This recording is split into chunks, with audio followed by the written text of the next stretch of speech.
প্রেমের ঠাকুর গৌর হরি বেলি অপরাহ্নকালে সুরধনী গঙ্গার তীরে পারিষদ ভক্তবৃন্দ সঙ্গে আনন্দ খেলায় মেতে উঠল।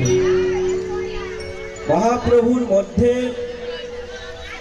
রাধা আছেন এবং কৃষ্ণ আছেন।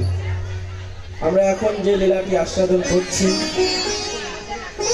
সেই লীলাটির নাম হচ্ছে শ্রীকৃষ্ণের উত্তর গোষ্ঠ বা ফেরা গোষ্ঠ। তৎপূর্বে তদচিত গৌরচন্দ্রিকা।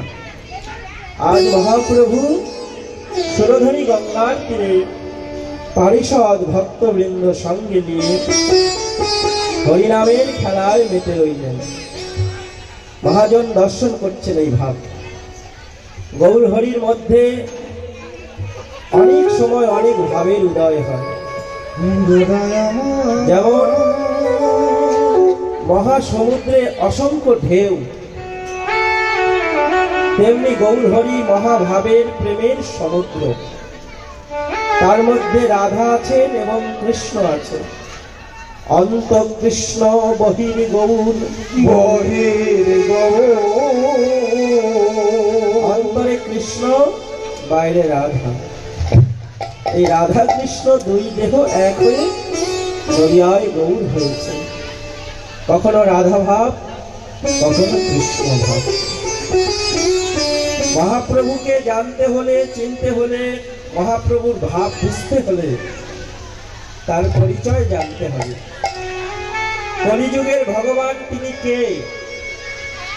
অনেকেই মহাপ্রভুর পরিচয় দিয়েছেন। চৈতন্যদেব তিনি একজন মহাপুরুষ, তিনি একজন বৈষ্ণব ধর্ম প্রচারক, হরিনাম প্রচারক।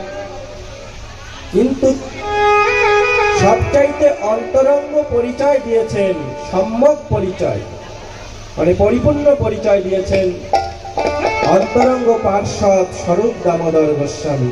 হরি বল, হরি বল। তিনি তার করচায় বলেছেন, রাধা কৃষ্ণ প্রণয় বিকৃতি, প্রণয় বিকৃতি, রাধের সবীর আসমান কাত্তর ভূমি।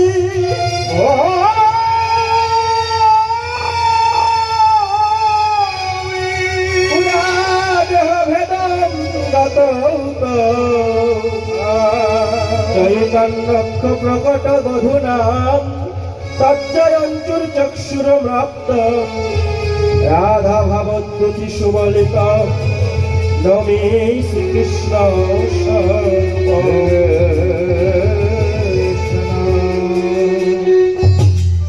এটা মহাপ্রভুর পরিপূর্ণ পরিচয়। বৃন্দাবনে যিনি ললিতা সখী, তিনি এবার নবদ্বীপে স্বরূপ গোস্বামী হয়েছেন, অষ্টপ্রধান মহন্ত।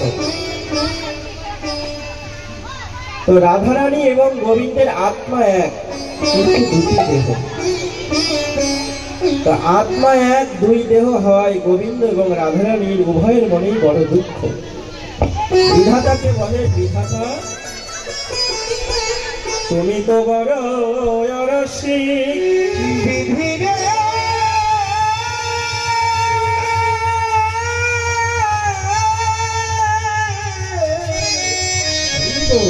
বিধি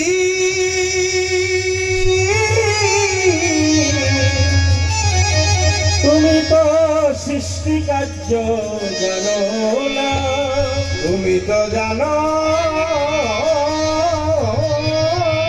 না। আমাদের আত্মা যেমন একটি, তেমনি দেহ একটি করে দিতে পারতে, করে দিতে পারবে। আত্মা যেমন একটি, দেহ একটি করে দিতে পারতে। মহাজন বলছে, রাধে গোবিন্দ দুঃখ করো না, তোমাদের আশা পূরণ হবে নদিয়ায়, হবে